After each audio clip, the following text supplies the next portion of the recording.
One of the hardest hit areas, as Governor Deal told us in Georgia, was the town of Ringgold in Catoosa County. It was so bad until a few hours ago, all the roads in and out of the town were closed. Now authorities are letting residents and business owners in to see the damage. Our Julie Wolfe is in Ringgold this afternoon with more. Julie, you've been there. You were there yesterday. Quite a big a difference from yesterday for you? Yeah, Karen, we are continuing to hear these stories of strength and survival and massive destruction. I want you to meet Jay Petty. He lives up on the mountain. He has quite a view and quite a perspective. We didn't used to have sky here. When I did get a good look at what happened here, I was really kind of taken aback until I walked across the street and I see my neighbors, that everything they had was just demolished. Now this is open sky. There used to be a tree line across there. A mobile home used to sit right here. Now just cinder blocks and broken pipes. Some of the parts on the roof across the street. You couldn't tell, except for if you knew what to look for, that it even existed. It's completely cleaned off. Well, it is kind of tough to look at. Of course, you know, business is always been good here and been very, very good to me. This community's been good to me. So it's hard to imagine not being here.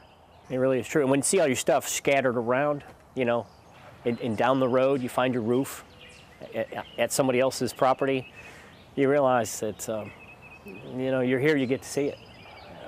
That means that's a very good indicator that, you know, you still do have a chance to fix whatever it is that's broken. Really, people here in Ringgold, we're pretty resourceful. We all manage to eke out a living here and do just fine.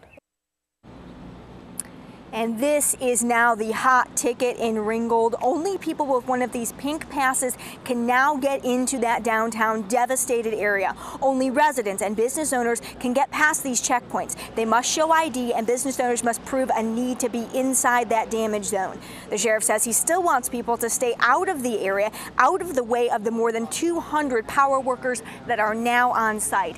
Later today, there will be a press conference here at the Sheriff's Department. We do expect some significant new news to come out of that press conference. We're told they will release the names and locations of the 8 people killed here in Catoosa County. Also, the superintendent of schools will be here. School has already been canceled for all of next week, but they do have a plan to get kids to graduate on time. They will also talk more about their plan to go through town, marking the buildings that are and are not structurally sound. They have engineers from all over the state that are in town now to help us do that. You heard Jay say it. He said Ringgold is a tough town ready to bounce back. And Karen, today we began to see signs of that recovery. In Catoosa County, Julie Wolfe, 11 Alive News. Absolutely. Always so nice to see people come to the aid of others and folks with the spirit that the governor just talked about, just realizing they're happy to be alive today. All right, Julie, thanks.